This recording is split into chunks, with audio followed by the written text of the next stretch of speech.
संवैधानिक लोकतंत्र तो अब केवल नाम के लिए रह गया है। पहले हिंदू राष्ट्र उनके लिए नाम के लिए था। आज संवैधानिक लोकतंत्र भारत का उनके लिए नाम के लिए है।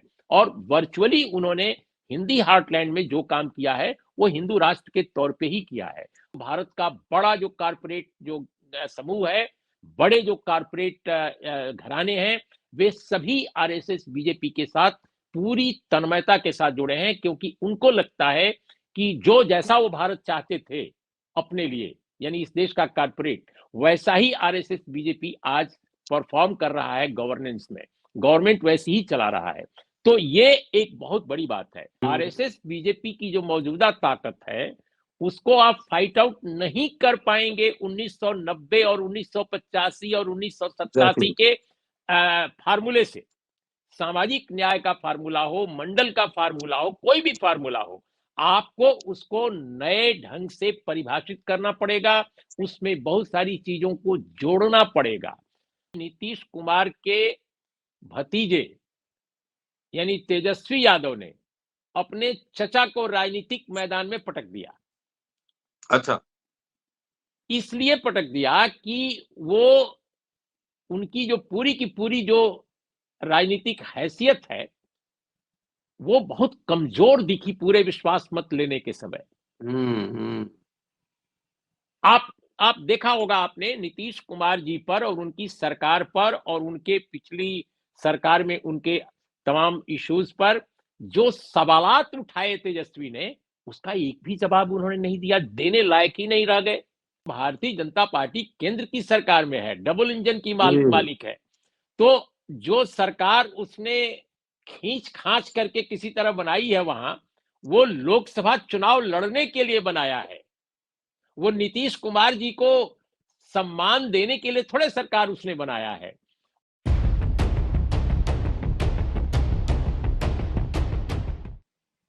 देश में काफी हलचल है।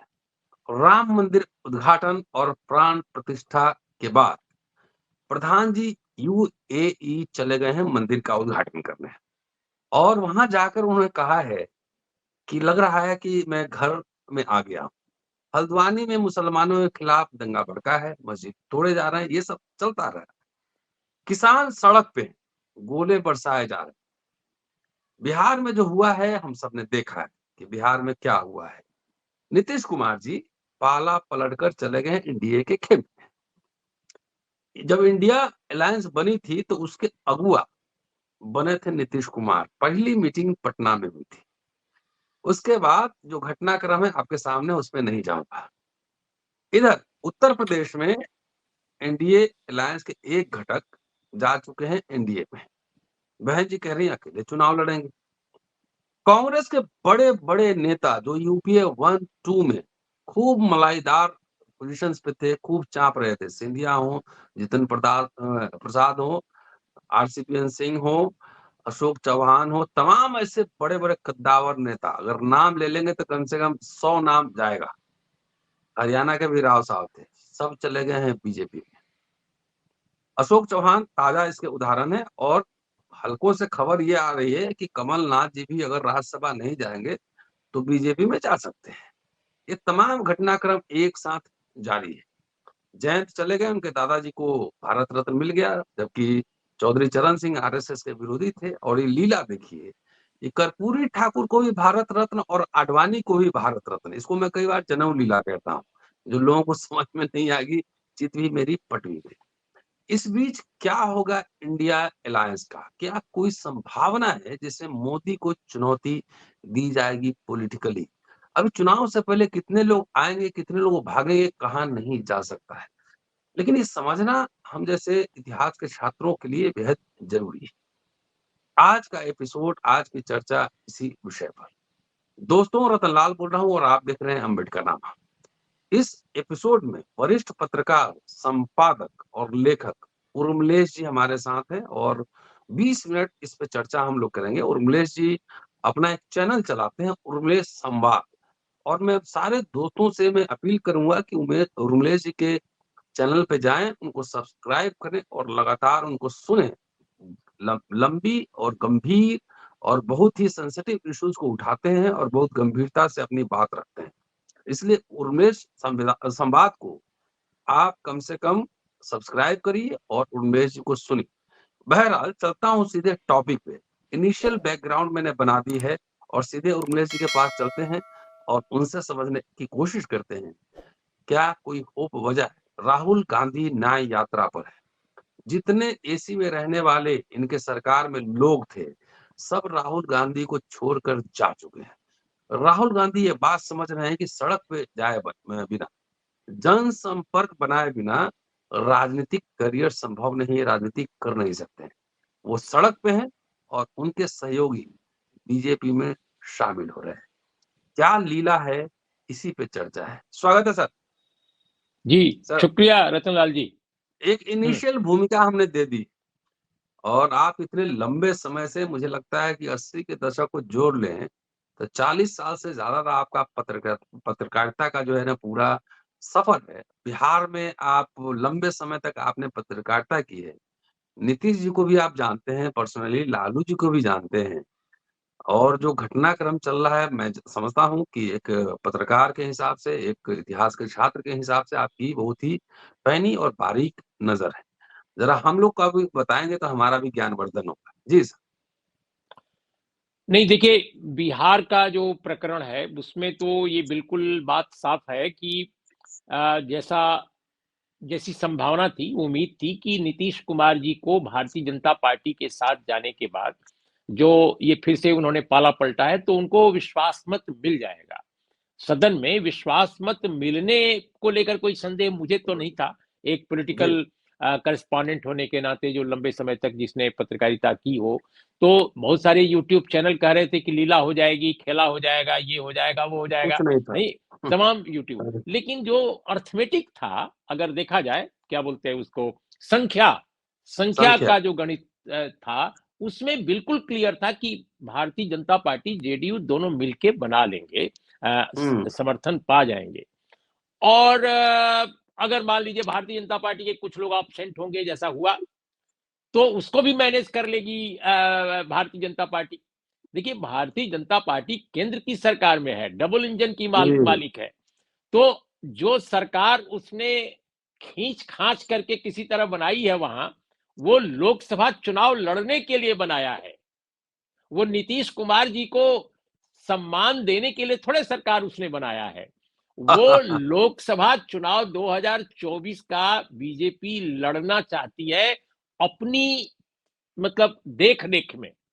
तो जब नीतीश कुमार जी मुख्यमंत्री होंगे बीजेपी खेमे के, यानी बीजेपी जेडीयू गठबंधन के मुख्यमंत्री होंगे, तो बीजेपी लोकसभा। जैसे चाहेगी वैसे चुनाव करवाएगी।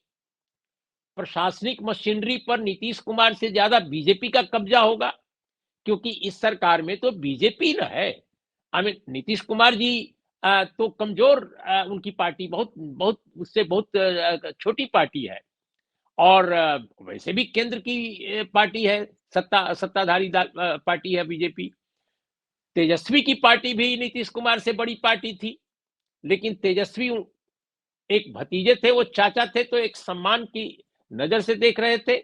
और उनको लगता था कि लॉन्ग टर्म में नीतीश कुमार जी बने रहेंगे तो भारतीय जनता पार्टी को हराने में मदद मिलेगी इंडिया ब्लॉक को। तो मुझे लगता है कि इसीलिए उनका सम्मान किया जाता था, और जब भी वो कुछ गलत भी चाहते थे या ऐसा भी चाहते थे जो नहीं होना चाहिए, तब भी आरजेडी वाले खामोश होकर के उनका नेतृत्व को स्वीकार करते थे। जी। लेकिन वो मरौवत बीजेपी नहीं करेगी। बीजेपी जो चाहेगी वही जेडीयू अब करेगा, और हुँ, करने के हुँ। लिए अभिशप्त होगा। तो ऐसे में जो नीतीश कुमार जी की सरकार है, उसको बीजेपी बहुमत दिलवाकर ही मानती किसी न किसी तरह। इसलिए मुझे कोई अटकल इस पर नहीं लगाना था कि उनको बहुमत मिलेगा कि नहीं मिलेगा। हुँ, लेकिन हुँ, हुँ। जो उनको समर्थन मिला, जो उनको विश्वास मत मिला, वो साधारण घटना है। जो बड़ी घटना है वो ये कि नीतीश कुमार के भतीजे यानी तेजस्वी यादव ने अपने चचा को राजनीतिक मैदान में पटक दिया। अच्छा। इसलिए पटक दिया कि वो, उनकी जो पूरी की पूरी जो राजनीतिक हैसियत है, वो बहुत कमजोर दिखी पूरे विश्वास मत लेने के समय। हुँ, हुँ। आप आप देखा होगा आपने नीतीश कुमार जी पर और उनकी सरकार पर और उनके पिछली सरकार में उनके तमाम इश्यूज पर जो सवालात उठाए तेजस्वी ने, उसका एक भी जवाब उन्होंने नहीं दिया, देने लायक ही नहीं रह गए। जैसे उन्होंने कहा तेजस्वी ने कि चचा ने बताया नहीं कि वो क्यों छोड़कर जा रहे हैं, अगर बताते तो हम कुछ सहयोग करते, कुछ बात कहते, लेकिन कहा मन नहीं लगता, मन नहीं लगा तो कहा कि कोई हम लोग नाच गान थोड़े यूँ करना था वहां। एक शायरी है, हाँ, यूं ही कोई बेवफा नहीं होता, कुछ तो मजबूरियां रही होंगी। मजबूरी। हाँ, तो उन्होंने मजबूरी का भी जिक्र किया, तेजस्वी ने मजबूरी का भी जिक्र किया, कहा कि वो क्या मजबूरी थी ये तो चचा ही जानेंगे, हम नहीं, हम तो नहीं बता पाएंगे, चचा ही बताएंगे, माने मुख्यमंत्री जी बताएंगे। लेकिन मुख्यमंत्री जी ने तो आज तक मजबूरी नहीं बताई। तो फिर उन्होंने दशरथ और राम, वो जो हुँ। मिथकीय जो कहानियां हैं उसको लेकर वनवास पर उन्होंने कहा कि आखिर उनकी कैकेयी कौन है। भाई, दशरथ ने राम को वनवास दिया तो कहा जाता है कि मुख्य जो फैक्टर थी उसकी वो कैकेयी थी। तो वो जी, पूछ रहे बार बार कि इस बार आपकी कैकेयी कौन थी। तो ये सवाल पूछा, इसका भी कोई जवाब नहीं। और सबसे प्रमुख बात जो उन्होंने कहा कि चचा आए थे हम लोगों के साथ और हम लोग आंख मूंद कर समर्थन इनका कर रहे थे। इनका कहना था कि मोदी को रोकने के लिए आए हैं, मौजूदा जो रिजीम है उसको जी। सत्ता पे काबिज नहीं होने देना है 2024 में, इसके लिए हम लोग आए हैं साथ। तो अब आप अचानक छोड़कर चले गए, तो क्या लॉजिक है इसका। तो चलिए ठीक है, आप चले गए, लेकिन हम आपके संकल्प को पूरा करेंगे। आपने तो संकल्प छोड़ दिया, लेकिन हम पूरा करेंगे और हम रोकने की पूरी कोशिश करेंगे बिहार में, और हम जा रहे हैं रोकने, हम मैदान में रहेंगे। तो ये सब चीजें जो तेजस्वी ने कही, और भी बहुत सारे उन्होंने पॉलिटिकल क्वेश्चंस उठाए, रोजगार का सवाल उठाया कि चचा चचा कहते थे जब मुख्यमंत्री थे भाजपा खेमे के कि अपने बाप के घर से पैसा लाएगा रोजगार देने के लिए,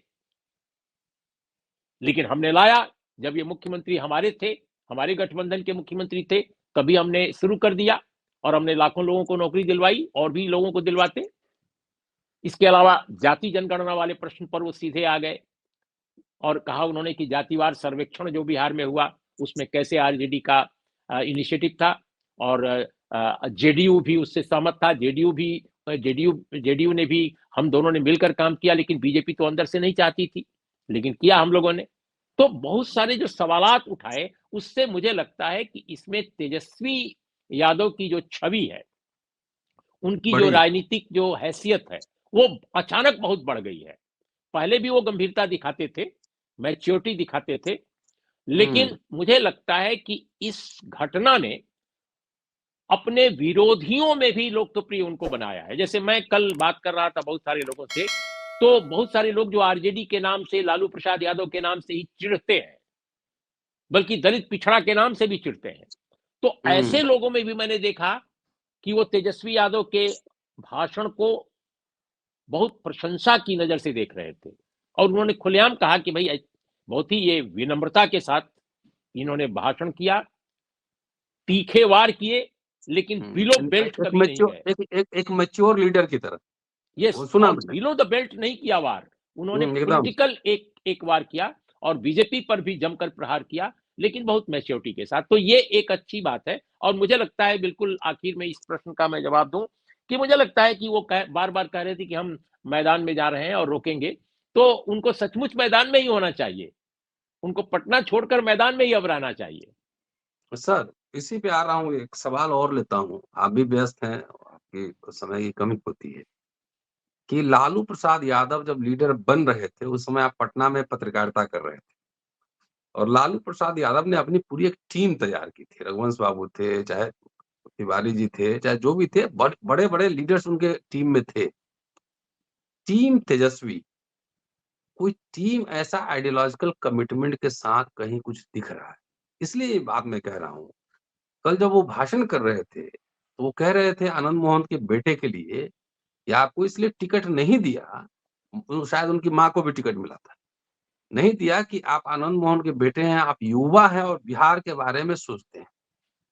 कौन से यूनिवर्सिटी से वो युवा पीएचडी करके आया है, कौन-सा आंदोलन का बाय प्रोडक्ट है, क्या राजपूत समाज के भी युवा हम लोग दिल्ली में अगर देखें जेएनयू टीयू में, तो बहुत सारे ऐसे हैं जो बहुत ही काबिल लोग हैं, उनको तो मौका नहीं मिलता है।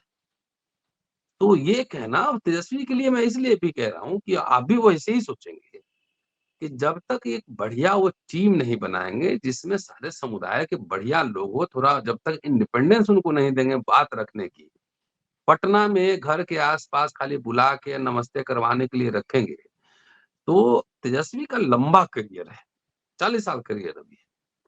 कैसे रोकेंगे आरएसएस को? बीजेपी तो चलिए पार्टी है, पार्टी में इधर-उधर होते रहता है। ये लड़ाई तो आरएसएस की है, लालू यादव कॉम्प्रोमाइज़ नहीं किए। उनका एक लंबा मतलब एक्सपीरियंस है इस बात का। तो टीम तेजस्वी बनता कुछ नज़र आ रहा है कि इस तरह के लोग जो आइडियोलॉजिकली कमिटेड हो। 3 विधायक उनको छोड़ के भाग गए। उसमें से एक यादव भी भाग गए छोड़ के। तो टिकट डिस्ट्रीब्यूशन में, पॉलिटिकल पोज़ीशन देने में क्या आइडियोलॉजी, कमिटमेंट का ध्यान रखा जाएगा या बाहुबली, बालू माफिया ऐसे लोग आएँगे तो उनसे वैचारिकी की उम्मीद कैसे की जाएगी? सर। देखिए, जो आप प्रश्न कर रहे हैं इसका सबसे बेहतर जवाब तो मैं समझता हूँ कि राष्ट्रीय जनता दल के जो प्रवक्ता या उसके जो थ्योरेटिशियन या उसके जो नेता हैं वो दे पाएँगे। मैं एक जी, जर्नलिस्ट के तौर पे चूँकि मैं ज दिल्ली में रहता जी, हूँ, पटना में रहता भी नहीं हूँ, तो अच्छा पटना में जो जर्नलिस्ट हैं, पटना बेस्ड जर्नलिस्ट शायद वो भी बेहतर जवाब इसका दे सकते। लेकिन मैं तो कुछ थ्योरेटिकल इश्यूज़ ही केवल उठा पाऊँगा। मैं बहुत सारी एग्ज़ैक्टली। चीज़ें जो तथ्यात्मक हैं कि भई कैसी टीम है, कौन लोग हैं, मैं किसी का नहीं जानता, बल्कि मैं लालू प्रसाद यादव के दौर की आप टीम के बारे में पूछें, तो मैं आपको बिल्कुल बता पाऊँगा, क्योंकि मैं वो उन दिनों बता दीजिए रिपोर्टर ना। था। व हाँ, व मैं वही मैं रिपोर्टर था। जानना चाहता हूँ ना कि जैसे उस हाँ, समय बड़े-बड़े दलित हाँ, लेकिन चेहरे भी लेकिन जो थे। असल सवाल है, हाँ, वो तो मैं समझता हूँ कि रतनलाल जी वो उनकी टीम के बारे में सभी लोग जानते हैं। लेकिन जी, मैं ये आपके सामने, आपके दर्शकों के लिए ये आज बताना ज़्यादा ज़रूरी समझता हूँ कि देखिए, मेरा ये मानना है कि उत्तर भारत के जो नेता हैं, वो जिस तरह से एक राष्ट्रीय स्वयंसेवक संघ और भारतीय जनता पार्टी की जो ताकत बढ़ी है पिछले 25-30 सालों में, खास तौर पे 20 सालों में, 15-20 सालों में, और 10 साल से तो मोदी जी के राज में वो और जी, जी, उसका जी। इज़ाफ़ा हुआ है। तो ये जो 20 एक साल की जो यात्रा है आरएसएस बीजेपी की हिंदी हार्टलैंड में, इसको बहुत गंभीरता पूर्वक लेने की ज़रूरत है। इसके एग्ज़ैक्टली। अलग-अलग आयामों को समझने की ज़रूरत है इन नेताओं को और इन संगठनों और इन पार्टियों को। क्योंकि ये पहले की जो राजनीति है इन दलों की, या पहले की जो रणनीति जिस तरह की रही है, उसी तर्ज पर अब इनसे लड़ा नहीं जा सकता है। हुँ, हुँ। आरएसएस बीजेपी की जो मौजूदा ताकत है, उसको आप फाइट आउट नहीं कर पाएँगे 1990 और 1985 और 1987 एग्ज़ैक्टली। के फ़ॉर्मूले से। सामाजिक न्याय का फ़ॉर्मूला हो, मंडल का फ़ॉर्मूला हो, कोई भी फ़ॉर्मूला हो, आपको उसको नए ढंग से परिभाषित करना पड़ेगा, उसमें बहुत सारी चीज़ों को जोड़ना पड़ेगा। तेजस्वी जी की एक बात मुझे अच्छी लगी कि उन्होंने रोजगार के सवाल को पिछले चुनाव में भी और हाल के दिनों में हुँ, भी बहुत महत्व दिया, और जात-पात से ऊपर उठकर रोजगार के प्रश्न को बहुत महत्व दिया उन्होंने। तो ये मुझे लगता है कि एक नया कंपोनेंट तो ज़रूर जुड़ता है तेजस्वी के पूरे उनकी उनकी राजनीतिक जो सोच है, और या उनकी जो आप कह रहे हैं ना टीम तेजस्वी, तो टीम तेजस्वी में जो लोग भी होंगे, मैं नहीं जानता ज़्यादा लोगों को, लेकिन जो लोग भी टीम तेजस्वी में होंगे, उनके बीच में अगर ये बात उभर रही है कि सोशल जस्टिस तो ठीक है, वो तो होना ही पड़ेगा, उसके तो बगैर वो तो बुनियादी चीज़ है। लेकिन जैसे रोज़गार का प्रश्न है, जिसमें अगर रोज़गार का प्रश्न एड्रेस आप करते हैं, तो दलित, आदिवासी, ओबीसी के अलावा, माइनॉरिटी कम्युनिटी के अलावा बड़े पैमाने पर अपर कास्ट के लोगों को भी नौकरियाँ मिलेंगी। तो अपर हुँ। कास्ट के जो अलग-अलग तबके हैं, आजकल तो ईडब्ल्यूएस भी है, उसमें भी आर्थिक रूप से जो विपन्न कहे गए हैं, उनको भी मिलेगी। तो रोजगार का प्रश्न कैसे भारतीय समाज में और खासकर उत्तर भारत में, खासकर हिंदी हार्टलैंड में महत्वपूर्ण है, इसको उन्होंने एड्रेस करने की कोशिश की है। मैं समझता हूं कि इसीलिए जो उनका अलायंस है कांग्रेस के साथ और सीपीआईएमएल के साथ, ये बड़ा ही महत्वपूर्ण अलायंस है। कल उन्होंने अपने भाषण में भी कहा कि हम अपने अलायंस के तीनों पार्टनरों का नाम लिया उन्होंने, कि हम इनके साथ मिलकर लड़ेंगे और हम मोदी जी का मुकाबला करेंगे, इस तरह की बात उन्होंने कही। तो एक ये बड़ा महत्वपूर्ण फैक्टर है। लेकिन इसके साथ मैं जोड़ना चाहूंगा कि उत्तर भारत में, हिंदी हार्टलैंड में जो लोग भी सामाजिक न्याय की राजनीति के साथ हैं, उनको अपनी वैचारिकी में और अपने प्रैग्मेटिज्म में, अपनी अपने अपने अपने व्यवहारिकता में भी, दोनों स्तरों पर बहुत काम करने की जरूरत है। क्योंकि राष्ट्रीय स्वयंसेवक संघ और भारतीय जनता पार्टी ये पुराने जमाने के जनसंघ और आरएसएस की तरह नहीं है। इंडिया का जो, भारत का बड़ा जो कारपोरेट जो समूह है, बड़े जो कारपोरेट घराने हैं, वे सभी आरएसएस बीजेपी के साथ पूरी तन्मयता के साथ जुड़े हैं। क्योंकि उनको लगता है कि जो जैसा वो भारत चाहते थे अपने लिए, यानी इस देश का कारपोरेट, वैसा ही आरएसएस बीजेपी आज परफॉर्म कर रहा है गवर्नेंस में, गवर्नमेंट वैसी ही चला रहा है। तो ये एक बहुत बड़ी बात है। कांग्रेस पार्टी की जहां तक बात है, देखिए कांग्रेस पार्टी भी लंबे समय तक आरएसएस बीजेपी को एक पॉलिटिकल पार्टी के तौर पे देख रही थी कि ये आएंगे, फिर हम आएंगे, फिर वो आएंगे, फिर वो जाएंगे। ऐसा नहीं है। आरएसएस नहीं, बीजेपी आज का जो जो ये आरएसएस बीजेपी की जो पॉलिटिक्स है, वो उलट पुलट की केवल नहीं है कि एक बार आप, एक बार हम, या दो बार आप, दो बार हम, ऐसा नहीं है। कब्जा वो एक कब्जा इस करने की देश, पॉलिटिक्स है, कब्जा ये करने की पॉलिटिक्स। वो पूरे सिस्टम पर ही नहीं कब्जा कर रहे हैं, बल्कि पूरे राष्ट्र को अपने ढंग से परिभाषित कर रहे हैं आज। जब वो गठबंधन में थे, जब वो कमजोर थे, तब वो ऐसा नहीं करना चाहते थे, दिखाना भी नहीं चाहते थे। आप वाजपेयी रिजिम की बात मैं कर रहा हूं, एनडीए 1 की। लेकिन आज वो पूरी ताकत के साथ है। उनके लिए गठबंधन कोई मायने नहीं है। आज वो स्वयं एक पार्टी के तौर पे सबसे प्रचंड है, बहुमत के तौर पे। उनको कोई जरूरत नहीं किसी और की, लेकिन फिर भी वो लेकर चल रहे हैं। तो आज वो एक हिंदू राष्ट्र बनाना चाहते हैं, और हिंदू राष्ट्र बनाने के रास्ते पर हैं। वो बनाना नहीं चाहते, बल्कि ऑलरेडी रास्ते पर हैं। संवैधानिक लोकतंत्र तो अब केवल नाम के लिए रह गया है। पहले हिंदू राष्ट्र उनके लिए नाम के लिए था। आज संवैधानिक लोकतंत्र भारत का उनके लिए नाम के लिए है। और वर्चुअली उन्होंने हिंदी हार्टलैंड में जो काम किया है, वो हिंदू राष्ट्र के तौर पे ही किया है। अब केवल दक्षिण भारत बचा है, क्योंकि दक्षिण हम्म। भारत में अभी भी हिंदू राष्ट्रवादी जो शक्तियां हैं, जो और जो कारपोरेट का जो एक गठबंधन है, वो उतना ताकतवर अभी नहीं हो सका है। लेकिन कोशिश उसकी वो जबरदस्त कर रहे हैं। तो मुझे लगता है कि ये चीज हिंदी हार्टलैंड में जो लोग भी हिंदू राष्ट्रवादी जो शक्तियां हैं, या संविधान विरोधी जो एक प्रकल्प है, इनका प्रोजेक्ट है, उससे जो लोग भी जूझना चाहते हैं, जो लोग भी उससे उसका मुकाबला करना चाहते हैं, उनको और आइडियोलॉजिकली और ज्यादा आर्टिकुलेट होना पड़ेगा, इतिहास और समाज की धारा को समझना पड़ेगा, और अपने दल और अपने समाज या समुदायों के बीच में सांगठनिक कामकाज पर भी जोर देना पड़ेगा। बगैर संगठन के किसी इतने ताकतवर संगठन को चुनौती देना आसान काम नहीं है। ये मेरा कहना है। जी, अब बहुत बढ़िया आपने समझाया। और सर, एक सवाल ये है कि आरएसएस की सैकड़ों ऑर्गेनाइजेशंस हैं ना, हिंदू से लेकर तमाम, हिंदू महासभा, बजरंग दल, तमाम ऐसे हैं। उससे लड़ना बहुत मुश्किल काम है, वो सब वश की नहीं। जब तक संगठन और मास लीडर नहीं हो तब तक मुश्किल हो। इसलिए ये सवाल मैंने उठाया था कि आखिर तेजस्वी यादव की टीम कहाँ है, हर कम्युनिटी के लीडर्स कहाँ हैं जो जाके मासेज में जाएं, मोबिलाइज करें, एजेंडा तय करें। और चलते चलते एक छोटी सी टिप्पणी करना चाहूंगा कि तेजस्वी जी ने ए टू जेड का नारा दिया था। ऐसा होता राजनीति में नहीं है, सर्व समाज कुछ नहीं होता है। मिला-जुला के एक कोर वोट बैंक होता है। और अभी जितने अपॉइंटमेंट उनके इनिशिएटिव से हुए, अपॉइंटमेंट तो हो गया, बोला कि तेजस्वी यादव की वजह से मिला, तो बोला नहीं, ये तो बीपीएससी हमको दिया है। तो शार्प एक सोशल डिवीजन है कि अपर कास्ट जो है 95% तेजस्वी को लीडर नहीं मानेगा, चाहे कितनी भी नौकरी दे दे। आप इतने बड़े-बड़े पोज़ीशन पे रहे हैं, बहुत सारे आपके शागिर्द चेले-चपाटे होंगे, सर, सर, सर कहते नज़र आते होंगे, आप आपसे काम भी लिए होंगे। और काम लेके आज आरएसएस, बीजेपी के खेमे में जाके वहाँ बांसुरी बजा रहे होंगे, है ना? ये एक विडंबना है। ये एक विडंबना है कि हम लोग भी, हमसे भी बहुत लोग मदद लेते हैं। जब काम निकल गया उसके बाद फिर मैं दलित हो जाता हूँ और वो सवर्ण हो जाता है। ये द्वंद है ना, क्लैरिटी तो करनी पड़ेगी। छोटी सी टिप्पणी सर। हाँ, नहीं, देखिए भारतीय समाज में जो जो सामाजिक संरचना है और जो गवर्नेंस की जो कंसर्न्स हैं, उनमें आपको तालमेल तो बैठाना ही पड़ेगा।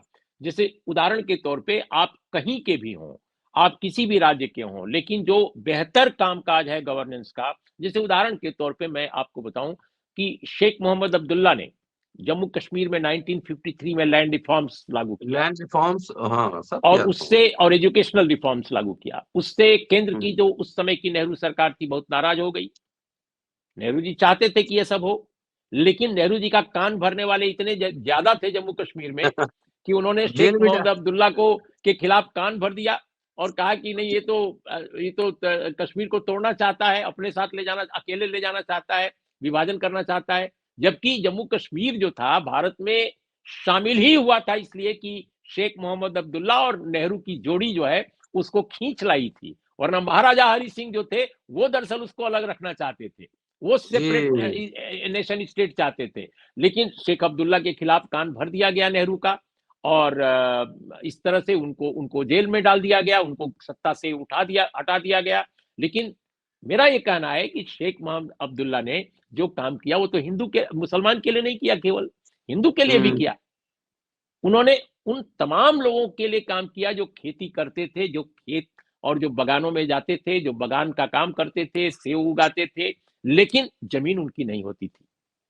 तो हुँ। जो लैंड रिफॉर्म्स उन्होंने किया, बगान जो है खेत में काम करने वालों के पास हो गई। उसमें हिंदू भी थे, मुसलमान भी थे, उसमें उत्पीड़ित समाज के भी लोग थे और बीच के भी लोग थे।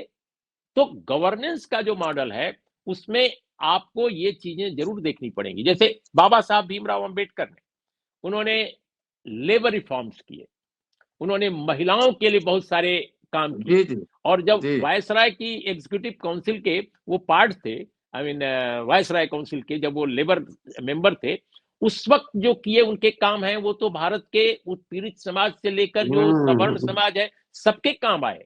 तो देखिए पॉलिटिक्स और गवर्नेंस में आपको एक सुंदर तालमेल करना पड़ेगा, जी। एक ऐसा तालमेल जो आपकी राजनीति और आपके देश की संवैधानिकता दोनों के बीच में संयोजन स्थापित करे।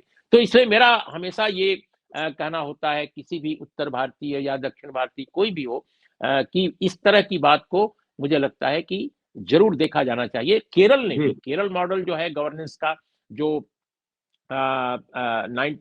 1959 या उसके बाद का जब भी आप देखेंगे, वहां भी एजुकेशन के क्षेत्र में जबरदस्त काम हुआ। आज केरला अगर देश का सबसे सिरमौर बना हुआ है ह्यूमन डेवलपमेंट इंडेक्स में, एजुकेशन में या हेल्थ में, सब में अच्छा बना हुआ है, तो सिर्फ इसलिए कि उस समय की सरकारों ने अच्छा काम किया।